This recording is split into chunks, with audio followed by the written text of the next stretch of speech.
আসসালামু আলাইকুম। ওয়ালাইকুম আসসালাম। দিয়ে শুরু করি।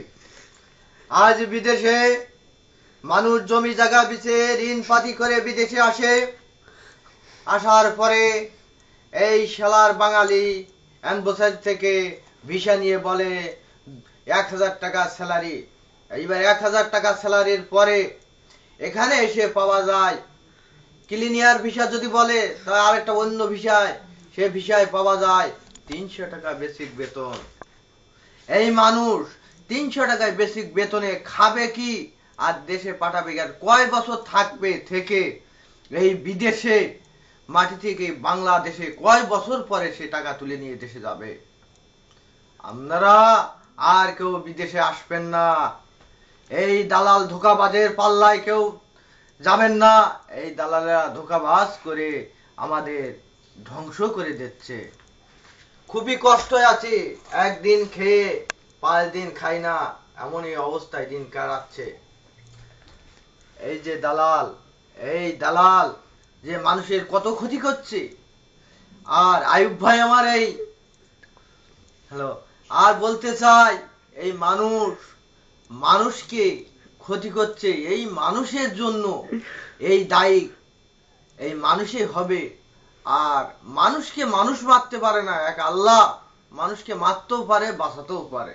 আল্লাহ পাক সেই সৃষ্টি রব্বুল আলামিন, সেই বলেছেন ইয়া আইয়ুহাল্লাযীনা আমানু কাফারুন নিজ্জাতি আম্মা ইয়াসিফুন আলহামদুলিল্লাহি মুরসালিন সাদাকাল্লাহুল আযীম। আল্লাহ পাক সেই বিদেশের মাটিতে তৌফিক দান করেছে।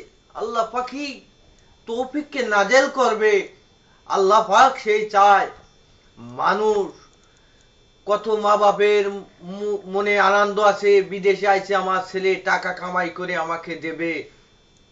আর আজকে আমরা এসে ৩০০ টাকা পাচ্ছি, মা বাপের কিছু বলতেই পাচ্ছি না যে কত টাকা আমি ইনকাম করি।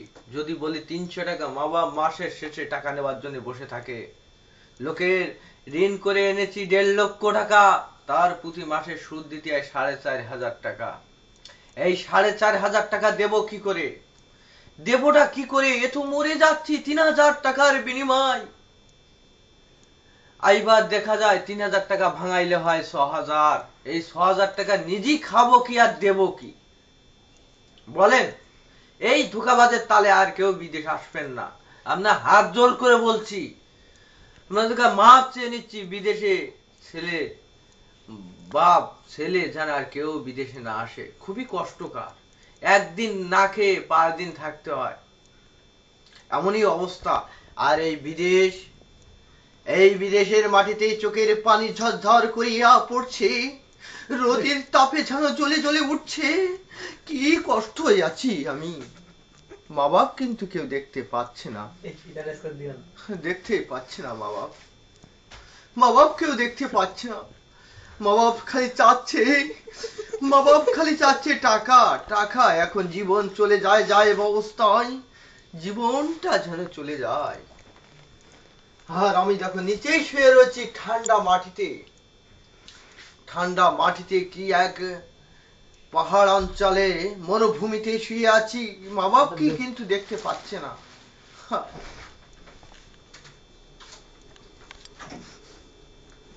ভিডিও শুরু করে দিছো?